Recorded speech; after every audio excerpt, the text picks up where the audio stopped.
never know when to start because no one says action. Thank you. But I had already started. But if we can move forward and backwards in time, then we have no problem. Right, there's no problem with this. So let me repeat. So let me repeat where we are. We have an experiment which we're going to call a one-way ANOVA, now lowercase. And what we have is we have treatments. So each one of these rows has one treatment, number 1 and number 2, etc. And we're trying to see the difference between the treatments, the variance between the treatments versus the variance within. And let me rewrite again the expressions for the total variance, total variation, which is total variation is the sum over treatments, T's, sum over the numbers within the treatments, N's, each number minus the grand mean squared. We also had the variation within treatments,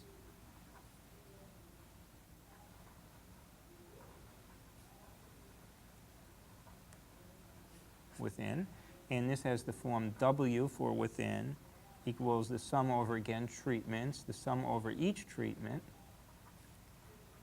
the individual value minus the mean within each treatment. And we also had the variation between treatments, which we'll call B. And that's the sum over treatments, the sum over each one, the mean within a treatment minus the grand mean squared. And we've also made the important note that this V, the variation, the total variation, is the sum of the within plus the between. Okay, so those are the definitions of where we are. Now, typically, in doing these calculations, since there are a lot of things we have to calculate, it's typical to set them up in a form which is called an analysis of variance table. So this is an analysis of variance table.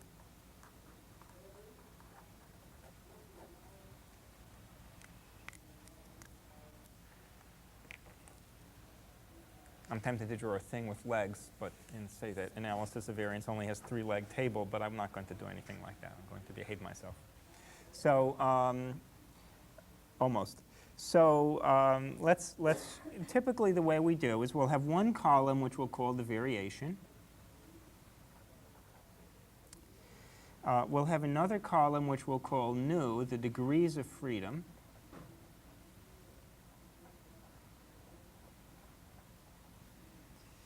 We'll have another table that will represent the mean squared values, which will be really the variations, mean squareds.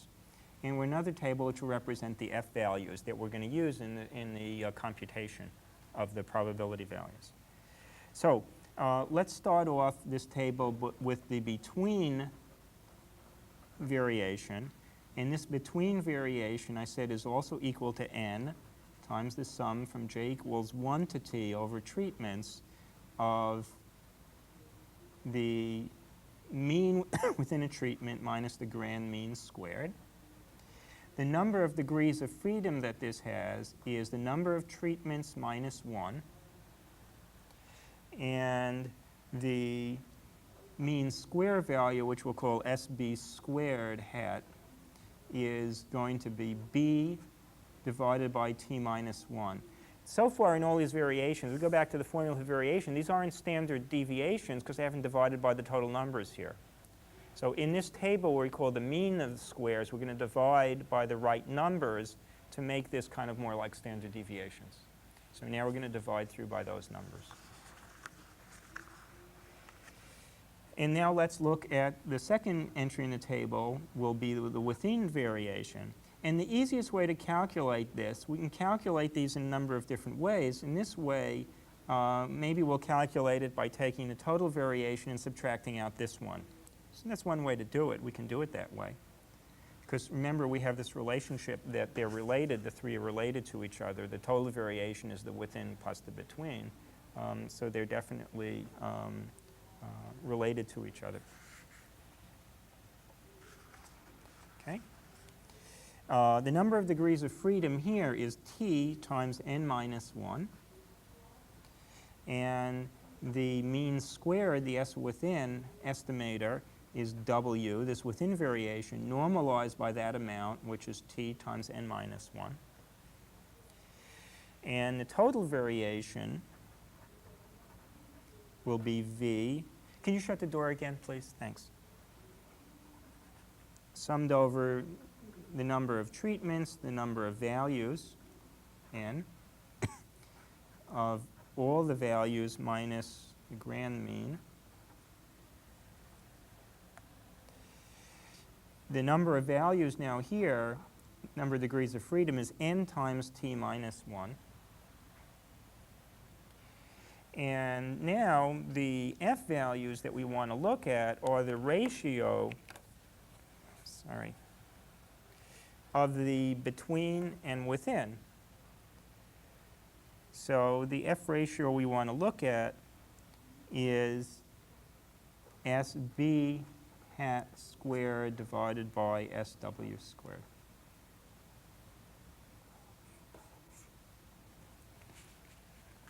Is that right?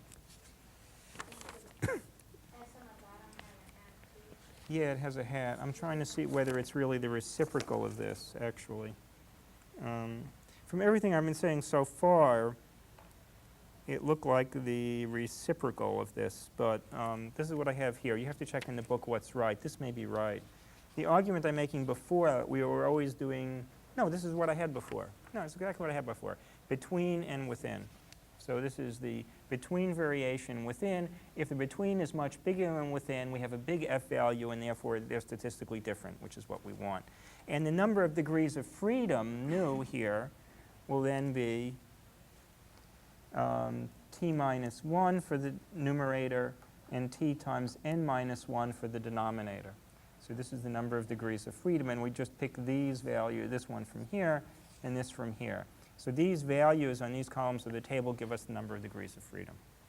And now based on this, we can look up the data, look up the f value we have here, and see whether we have statistical significance or not. So this is the standard, this is the one-way ANOVA. So now let's do a two-way analysis of variance. So now we have, and we'll call this a two-factor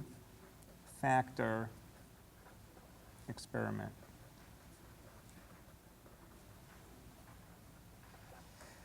So this will look like factor treatment type T1 against treatment type T2. So we'll have different treatments here. 6. And within each of these sets of treatments,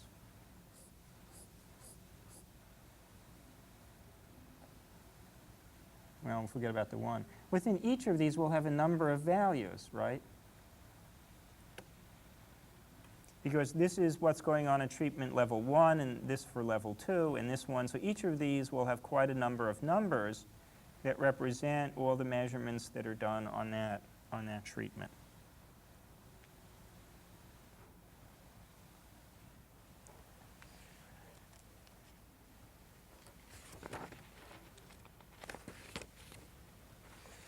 For the moment, to show you the procedure for doing this, we're going to start off this with an example where what I just told you isn't true, where we're going to have only one measurement for each level of variable treatment T1 and T2, level T1 and T2. So despite what I just said, we're only going to have one value in each of these boxes to start off with, and then next time we'll expand it to having multiple treatments in each box. So for the moment, to just simplify this example, we have one treatment in each box. And the case we're going to look at then, the statistical null hypothesis that we're testing, is the assumption that each xij value, because there's only one of them, remember, in each of these boxes, is equal to some constant plus some factor that depends on the level of treatment number 1, plus a different constant factor that depends on treatment type number 2, plus some random error, sigma ij, which is some error that has mean 0 and variance sigma squared. So this is the null hypothesis. And again, null hypothesis is that everything is from the same group, that there's no differences. But there still could be a main effect of treatment 1 and a main effect of treatment 2. This is why I had to define main effect before. Because now we can ask, is there a main effect of treatment 1 and a main effect of treatment 2? And is there an interaction? So we can pull out the main effects and the interactions from this ANOVA. That's why I went through main effects and interactions before.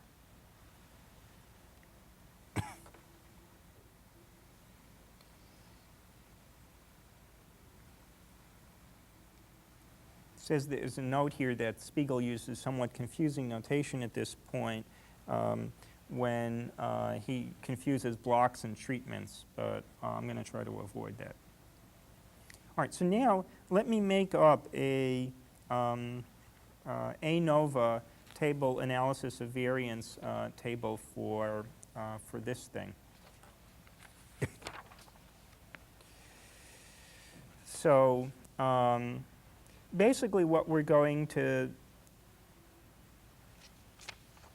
do here is we're going to have variations. Well, let me go through it and we'll see what the variations are. So the analysis of variance table will have a column of variation. The first variation will be between T1. Now, what does between T1 mean?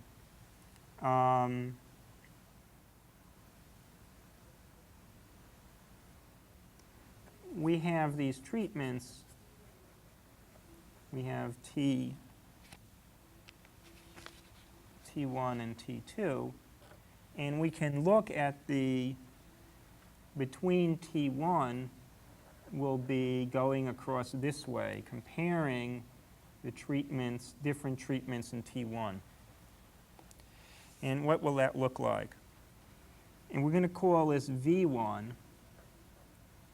That turns out to be equal to T2, the number of T2 treatments, times the sum over I equals 1 to T1. Remember, there's only one treatment in each box, so when we sum over the treatments, we only have one sum, of the mean within the treatment minus the grand mean squared.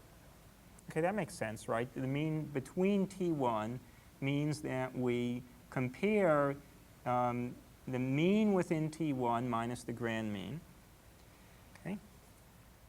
We'll next look at between T2. So now we have these different T2s, and we're going to compare the means between the T2s with respect to each other in the grand mean.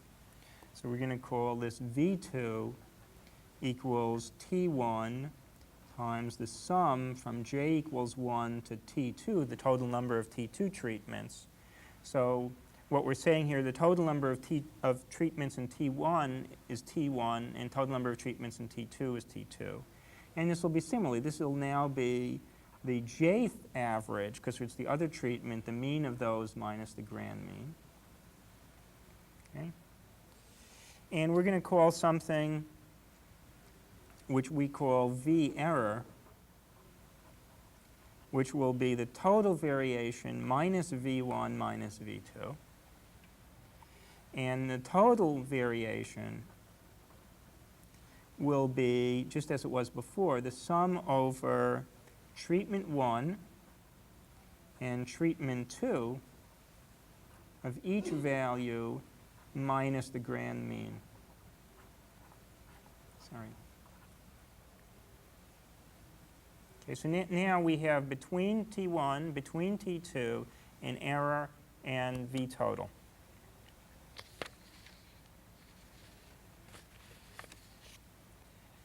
And you can see if we put this on the other side that the total variation is going to be a sum of the error variation plus V1 plus V2. So that's why we're using this formula. So now let's complete this analysis of variance table. So the way we're going to complete this table, since we're out of space here, is the next column will be nu, the number of degrees of freedom. And what is that going to look like? For the between T1 variation, the number of degrees of freedom is the number of values in T1 minus 1. For between T2, it's the number of different treatments minus 1 of type T2. So that seems reasonable so far. For the error, it will turn out to be T1 minus 1 times T2 minus 1. And we don't need to consider it for the total. So these will be related to the number of degrees of freedom that we'll need to use in our statistical tests. Now let's look at the mean squares.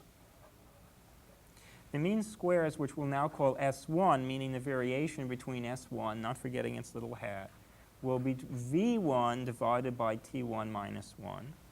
Similarly, for the second one, will be V2 divided by T2 minus 1. And the one for the error will be V error divided by T1 minus 1, T2 minus 1. Okay? And now let's look at what the F statistics are going to be. The first F statistic is we're going to look at the variation in S1 squared divided by SE squared. This SE corresponds in some ways to the between group variation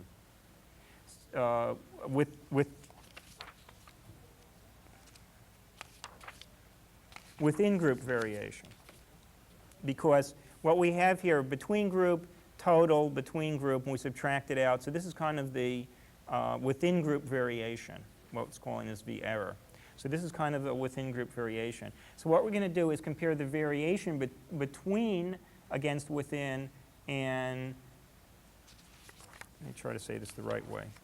This is between the group treatment 1 against within the group, and we're also going to compare within group 2 against between the between group error.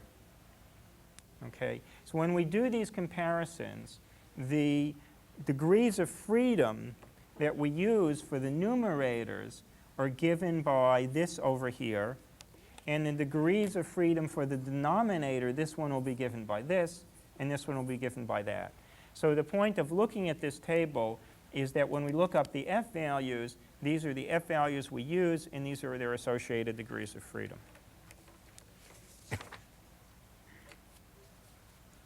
So again, what we're doing in this test is what we're really always doing is comparing a between to a within.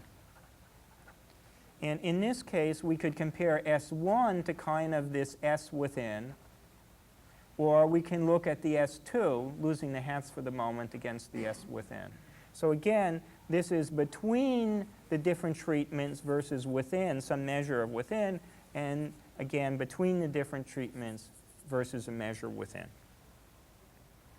So now what we're really looking for is we can pull out of this, again, if there is a main effect of T1, and if there is a main effect of variable T2, and we can also pull out the interactions between them.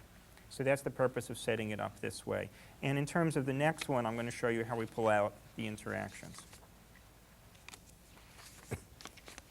Okay, at least do we have any questions of where we are here? This is just the mechanics of setting up the test, and this is how the degrees of freedom work out. So you see, we've generalized from what we had before. It's a little more confusing, but it's basically the same thing.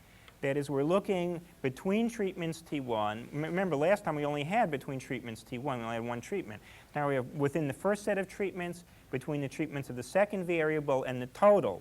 So just like before, the between was the total minus the treatment variability. Now let's see if that's true.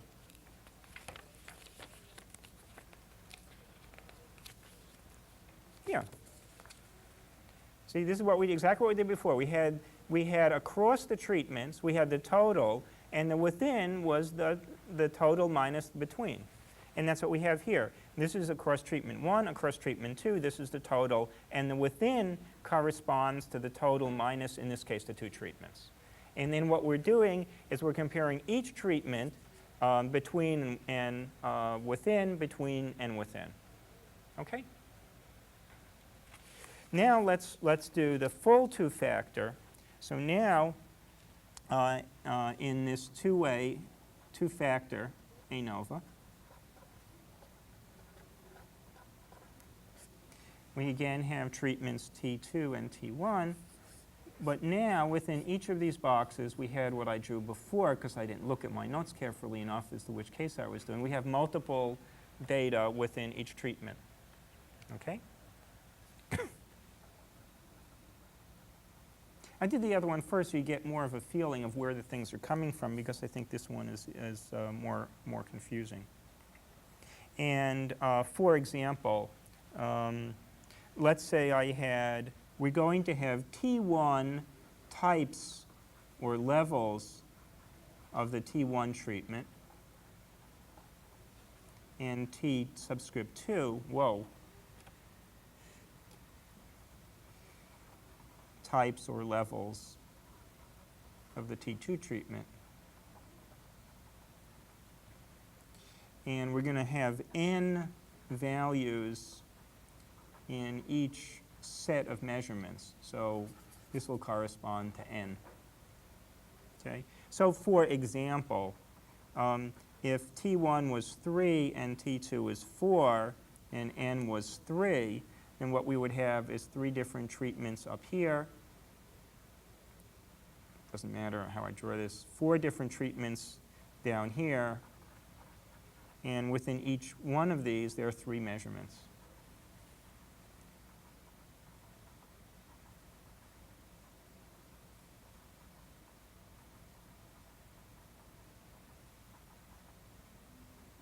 Etc. Okay?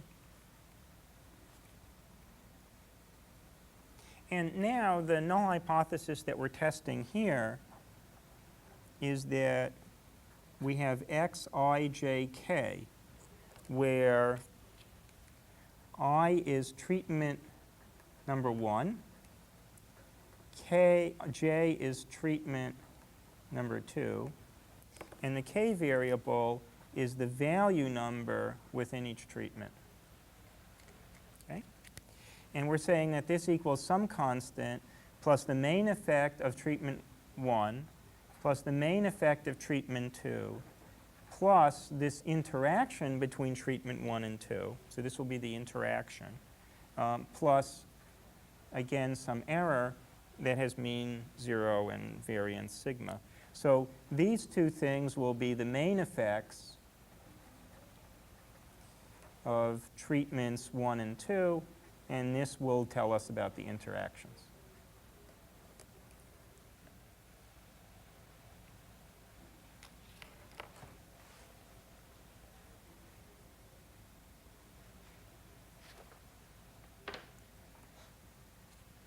Okay?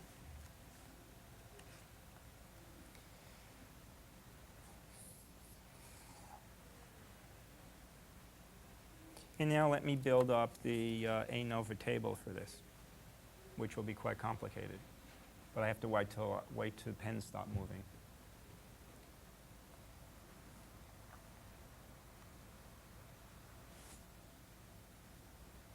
Okay.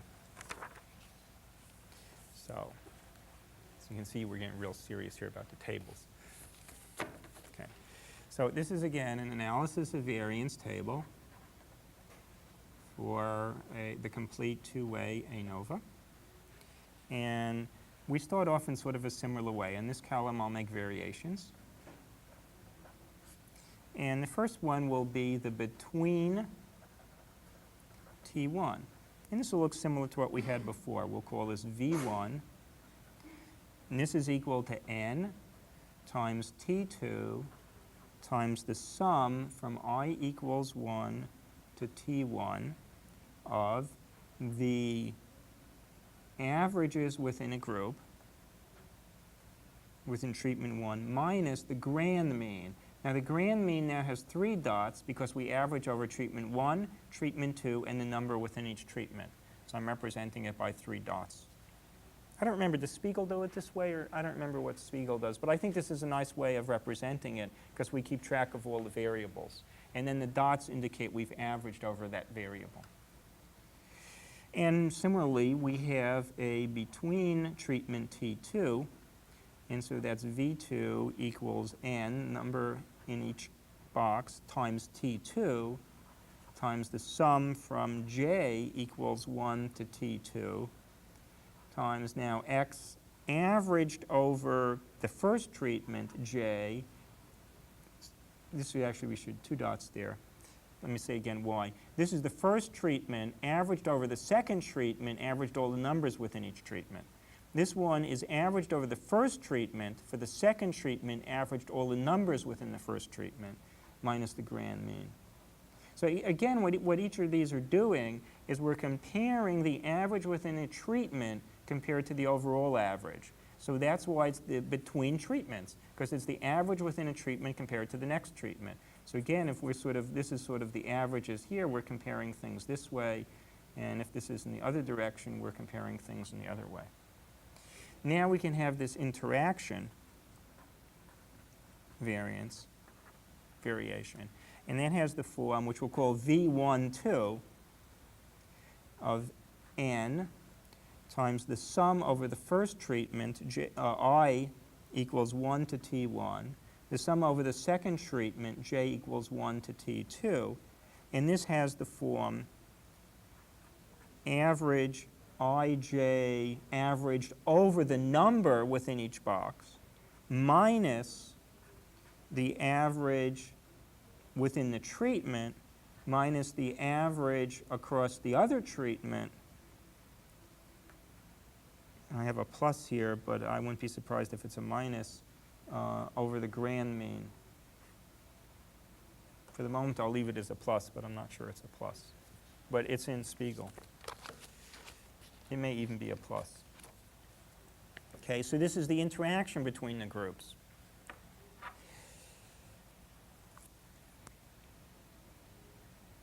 Now we can have another error term, which we'll call VE.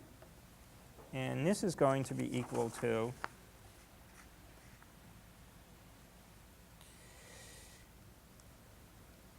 the sum over all the numbers within a box, averaged over the first treatment, averaged over the second treatment, and it has the usual form IJK, each number minus the average of the numbers within each treatment. So it's each number. This is kind of like the variation within each box. And now we have the total variation, which we'll just call V, which is equal to the sum within averaged over each box, averaged over the first treatment, averaged over the second treatment, and so it's each number minus the grand mean squared.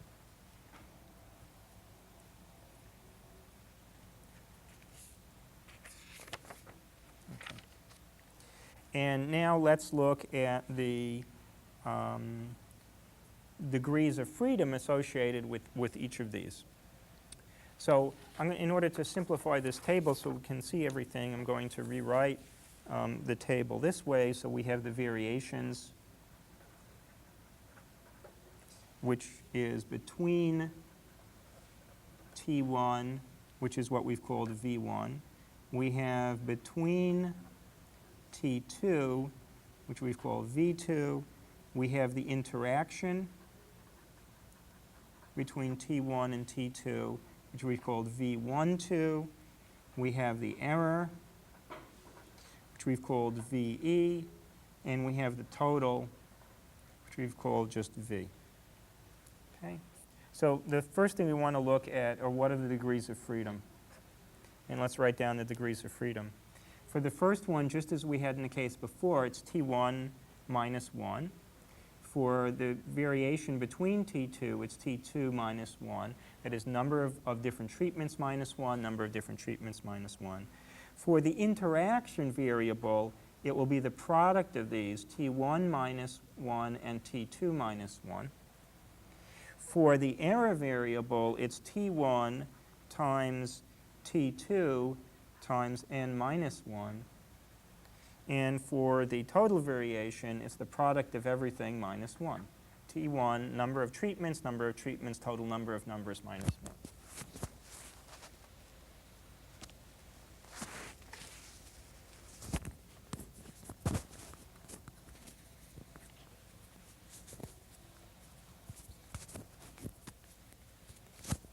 And let me reclip myself. Okay. Okay, now the next column that we need here is the mean squares. And they're going to turn out to be S1 squared hat is V1 over T1 minus 1. Similarly, S2 squared is V2 over T2 minus 1. S12 for the interactions squared is V1 over T1 minus 1 times T2 minus 1. Probably V1 too. And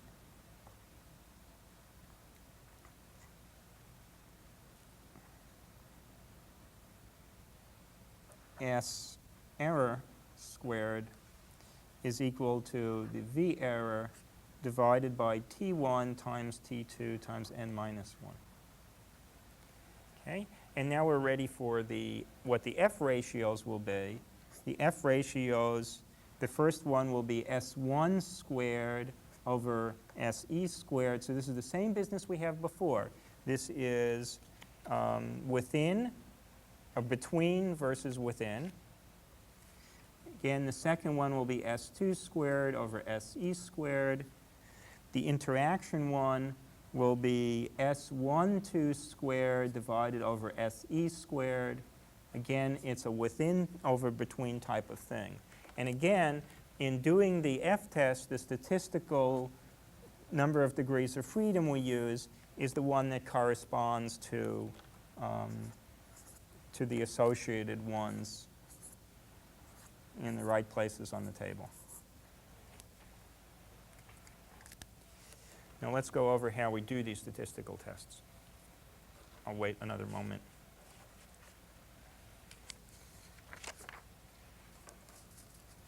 I have to find some way to kill time while people are writing. I don't know. I don't think talking is necessarily good because I'm not sure I would say good things. So talking sounds a dangerous way to do it, but I don't. What? What? Crochet? It's possible. There would be little click-clicks. You know, like. But I'd have to do it off camera. We wouldn't tell anyone what. But it might be useful. I might have some, pleasant garment at the end, so it would be useful. And I could have them set up from each year I've taught the class. And I view them more as sweaters made out of the same color each year. The first one I think would be white and fluffy, and then maybe teal. Yeah, yeah. And I could use that fabric that has little silver threads in it, where you get the little glitter. And, okay. So let's see how we then do the statistical tests on this thing. So again, kind of this SE is kind of like the within variation within the group. So the first null hypothesis we could test is that there are no interactions. That is between the variables t1 and t2. That is that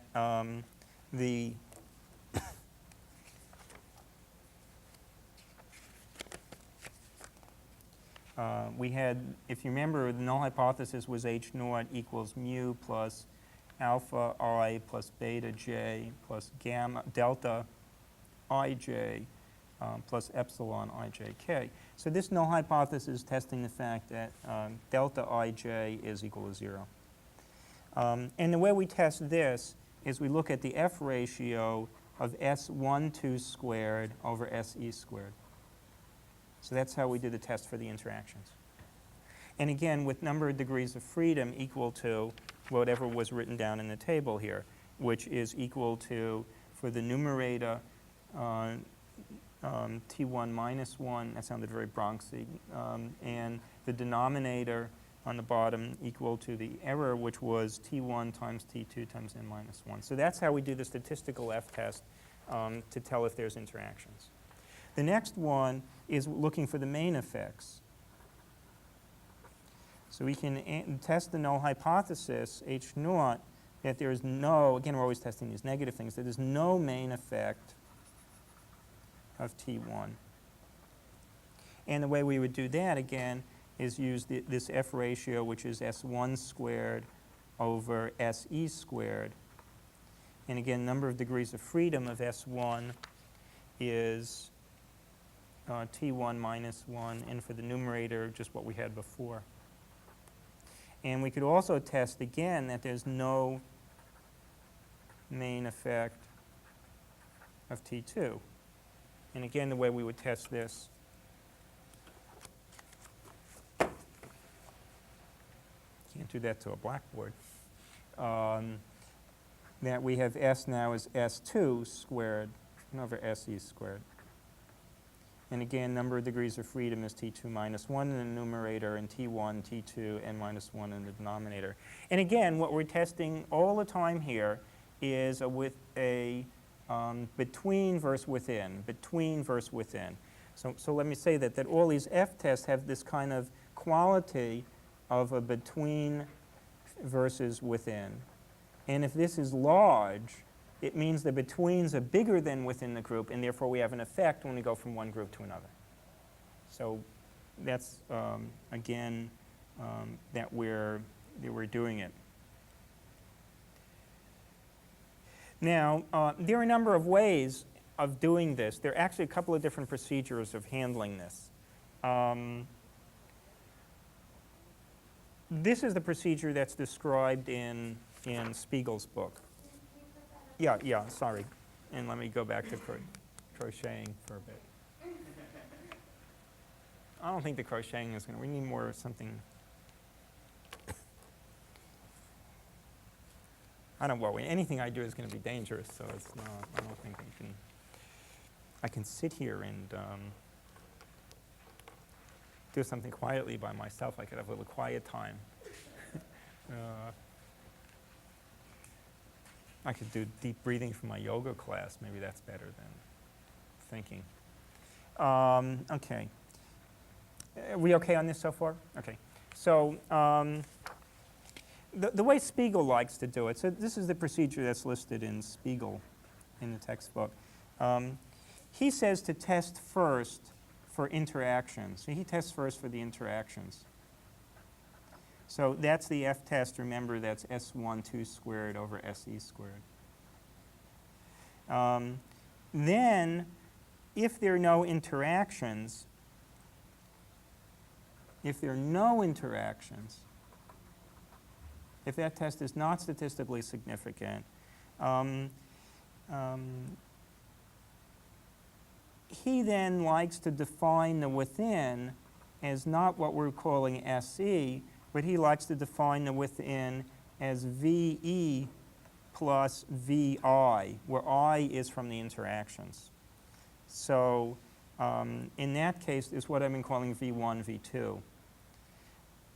because you want that included if there are no interactions. So in that case, he would look at S1 squared over this S, this other S, which I'll call Spiegel, and S2 squared over S Spiegel squared, where that S Spiegel squared is equal to the sum of the error terms plus the interaction terms. So it changes the denominators here from S1 squared over SE squared. All I'm saying about this is there are slightly different procedures to handle this. And so Spiegel prefers changing the denominators if there's no interactions. And it's in essence renormalizing what we're considering as the within. Because if there are no interactions, then everything should be within that not that error term. So there are a couple of slightly different ways to handle it. If you do it in Spiegel's way, then the number of degrees of freedom for the denominator becomes T1 minus 1 times T2 minus 1 plus T1 times T2 times n minus 1.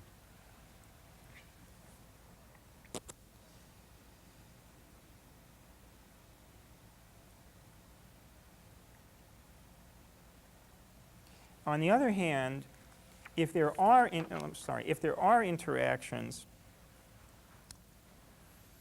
one quick question. That's supposed to be S Spiegel squared equals BE plus BI B1 2? yeah, I think so. Or is it No, because we define these in terms of it could be the S's. I'm not sure. I was thinking of that as I wrote it. I'm not sure actually. You have to look in, since it's in Spiegel, you have to look in Spiegel's table to see how it's defined.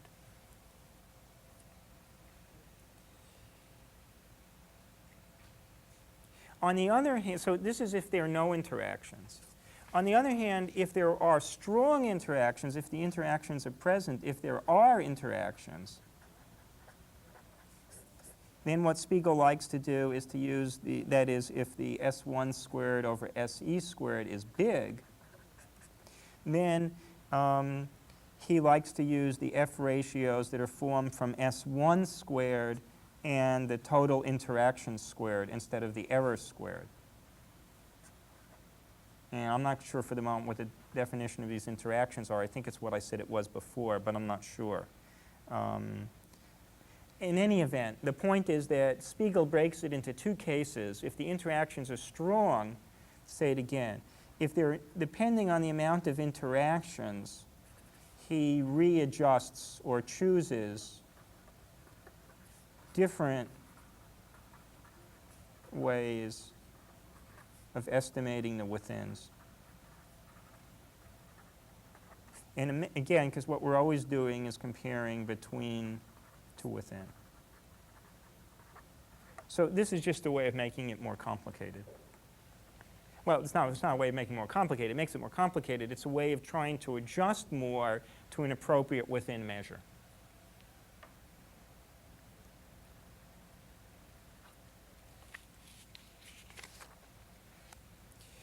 Okay.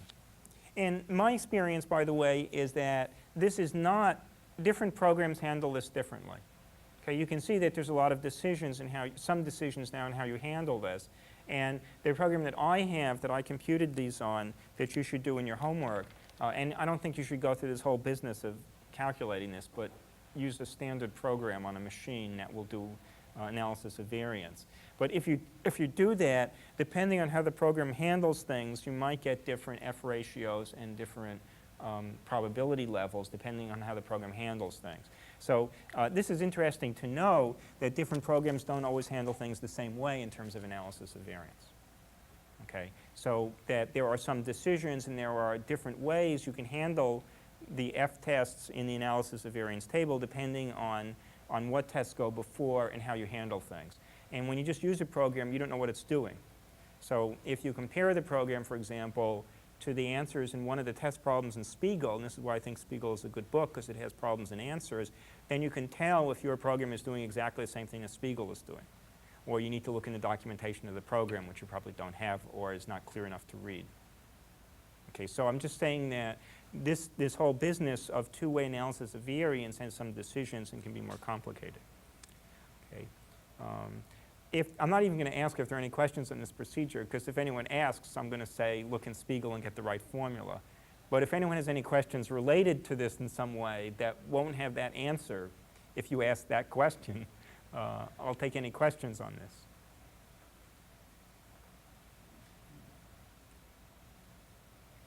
If I wait long enough, someone will ask a question, probably, but I won't. I want to do one other thing on this, which is to get back as to why I don't like this. So let me tell you why some people like this. I had a discussion with a student who's no longer in the program here, Colin Brown, who was defending analysis of variance. And let me give you his defense of the analysis of variance, because there's some merit in it. So let me write down here the advantage. That difference of analysis of variance has no effect on why he's not variance. No, it has no effect on why he's not here anymore. No. Just want to let people know that's that. No, in fact, no, Colin felt very positively about me, and I felt very positive about Colin's. And I think his argument was correct. I think this is a true argument which is an advantage of ANOVA. So I'm giving this as an example of someone who told me something that disagreed with something that I believed in, although he's no longer in the program.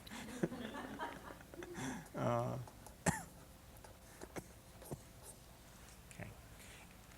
The point that Colin made, and as I said, I think it's a valid point, is if the reason why I don't like analysis of variance is because it doesn't give us a functional relationship, the ANOVA does not require us to think of a functional relationship to analyze the data.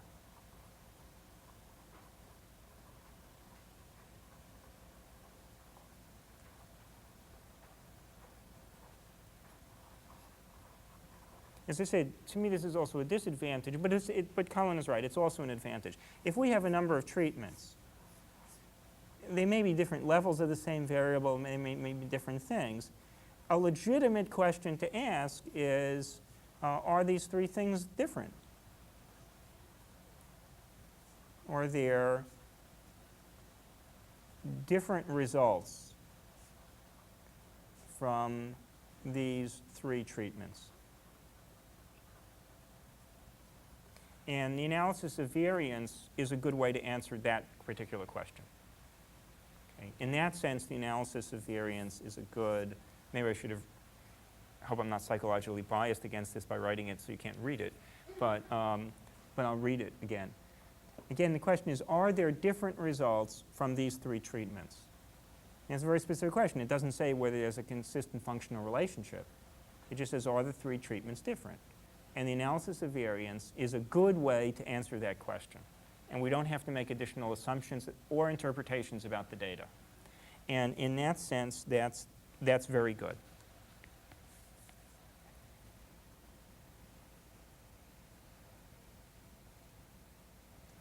Okay.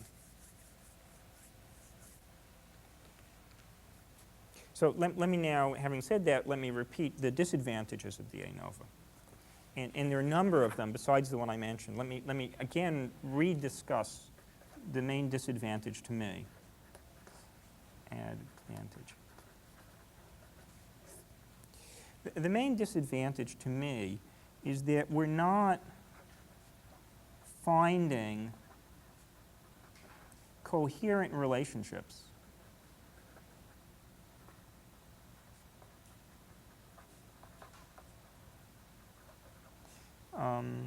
The way I have it written here in my notes is sometimes called the principle of concomitant variation, which I'm sure I can't spell. But I still only missed one dependent and independent variable today, so that's still not bad, even though I've had some between-within problems. What this means is when one variable varies in some way, the other should variable in some similar way. So, I mean, in the worst case, we're just hoping things will be linear. But even if they're not linear, we expect some relationship that has some meaning. This may bend over. It could even come all the way down. But it has some relationship. That was close. It has some relationship. And in the ANOVA, we could have a situation where the data looks like this, where the ANOVA would tell us that, yes, there are differences between the groups. But somehow, this would be odd. And it would be hard to tell what this would tell us. And this, to me, is the basic problem with the ANOVA, that it's not giving us information on functional relationships to things. And very often in the ANOVA, for example, the different treatments within the ANOVA, very often, the different treatments correspond to different levels of something, as we saw in the aspirin and Tylenol. And if we have different levels, we really do expect to have some sort of coherent relationship. Not necessarily. If we have a nonlinear system or a chaotic system, we may not have that. And we could legitimately have something like this. We may not have a consistent, smooth relationship, but often we will. And the ANOVA doesn't deal with that. And to me, that's the main reason why I'm unhappy with it. There's a second technical problem with the ANOVA. This is a purely technical problem, in that the Ftest is particularly, of all the tests we've done so far, and I think this is true, of all the tests we've done so far, the Ftest is particularly sensitive to the assumption that the data, or the errors in the data, have a normal or Gaussian distribution.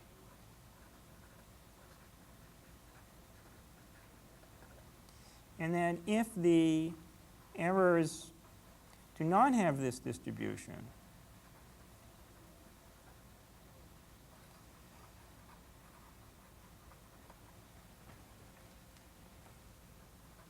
then the p-values from the Ftest are not accurate. And I really think it's true that actually this Ftest is the one that's most sensitive to the normalcy assumption of all of the tests we've done so far. And so it's typical. The p's that come out of the ANOVA could easily be a factor of 2 off. Okay, and that's a number I'm throwing out based on my experience with other tests. Maybe I shouldn't throw out a particular number, but they can be off. So if you're taking these tests very seriously, you shouldn't take them so seriously, because the p-values can be a little bit off. Just from the fact of the normalcy, not having to do with anything else, but that the fact that the data is not normal. And that has to do, and the reason why this is the case is related to the fact we're not testing for a measure of central tendency, we're testing for a dispersion. So this is a different type of test than what we've had before. Okay. So far we've had 3 types of tests. We've had central tendency tests. We've had the chi-square test, which is for a distribution. We've had these curve fitting, where we've used least squares. And now we're having this other test, which is this Ftest on the variance. And each of these has somewhat different mathematical properties. And this one is the worst. In fact, this is well known, as they say, so other people besides me know that this is a problem with the Ftest. So how do we get around this? Well, one way to get around this is the lecture that I gave last time. So far in the ANOVA, we've been using a parametric test, that is, assuming things are Gaussian. And it's because we're using means and variances built into this test.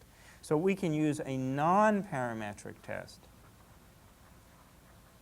So there are non-parametric versions of ANOVAs. And I have never seen anyone use any one of these. I have never used any one of these, but I've also never used an ANOVA, except for you people.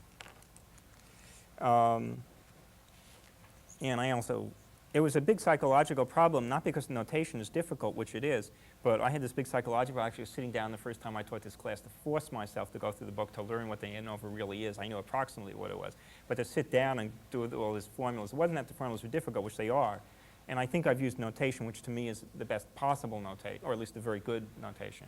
But it was just, and that was difficult, but it was difficult to get over this psychological hassle of the fact I don't like this, and I have to teach it. But I've done okay with it.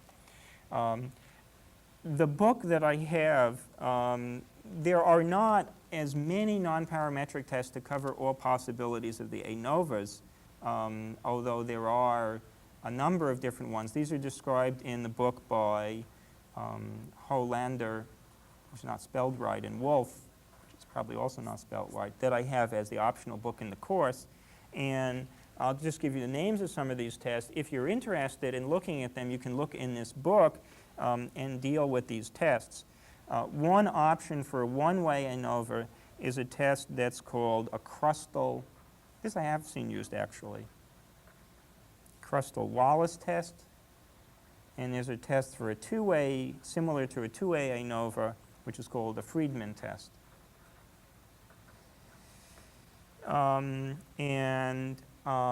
The way these work are not by using the amount of variation, but by ranking them and using the ranks of the variations. In the same way we had the rank sum test before, you can rank the variation and use the ranks of the variation. And that's what these tests use. So these are alternatives to the ANOVA.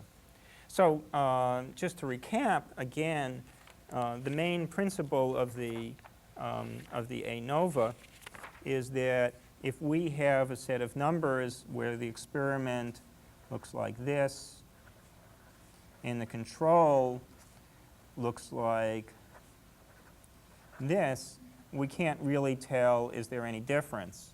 But if we know that the experimental numbers are like this and the control numbers are like that, then we're more likely to think, yes, there's a difference. And again, we do that by comparing the variability within each group to the variability across each group. And so we have an F ratio that represents the, let's see if I can get it right, the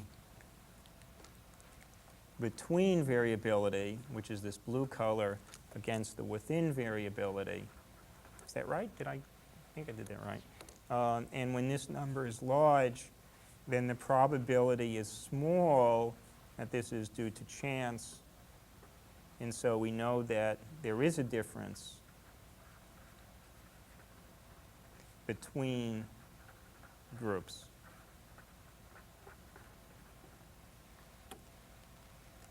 Okay.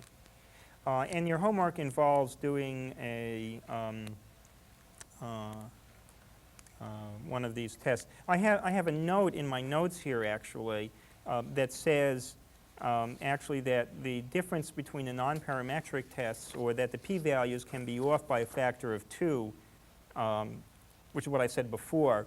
But I also have some evidence in my notes that that actually is numerically accurate, that factor of 2. So it looks like on one of the tests I did a one-way, maybe I'll show it. This is in one of the homework problems. But I did a, this is a one-way analysis of variance, and it looks like the F ratio is 0.02. But I also did a Crustal-Wallace test, and the ratio was 0.04. So that's easily a factor of 2. So again, I mean, people take these numbers and how close it is to 0.05 very seriously. And you can switch to me again if you want. Thanks. Take these numbers very seriously and try to do a few more experiments to make it, this or that side of 0.05. And what I'm trying to tell you is there's more give in all of these tests a little bit.